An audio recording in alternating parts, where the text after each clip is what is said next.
สบายดีวิดีโอนี้แมนจะแนะนำทานในการดาวน์โหลดและติดตั้งโปรแกรม WhatsApp ในมือถือของทานทำบิดทานต้องทำการเปิดอินเทอร์เน็ตของทานก่อน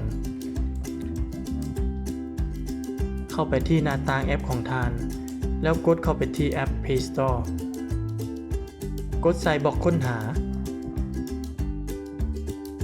แล้วพิมพ์คำว่า WhatsApp ใส่ในห้องดังกล่าวหลังจากนั้นกดที่เครื่องหมายค้นหากดใส่ที่ไอคอนของ WhatsApp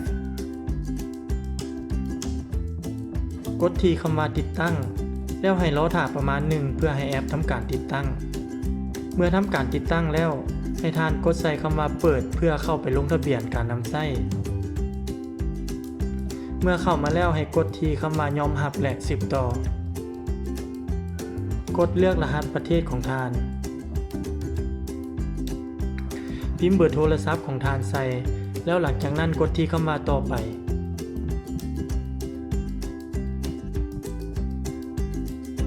กดที่คำว่าตกลงหลังจากนั้น WhatsApp จะทำการส่งรหัสมาให้แบบอัตโนมัติเพื่อยืนยันการนำไส้ของทานต่อมากดที่คำว่าสืบต่อกดที่คำว่าอนุญาต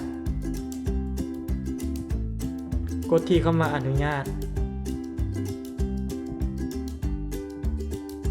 กดที่คำว่าสืบต่อกดที่คำว่ากู้คืนกดที่คำว่าต่อไปพิมพ์ชื่อของทานใส่และทานสามารถใส่ชื่อของทานเป็นภาษาลาวได้เมื่อใส่ชื่อแล้วให้กดที่คำว่าต่อไปกดที่คำว่าบ่เลยแล้วหลังจากนั้นกดใส่คำว่าสำเร็จมาฮอดนี่ขั้นตอนการดาวน์โหลดและขั้นตอนการติดตั้ง WhatsApp ของทานแม่นได้สำเร็จแล้ว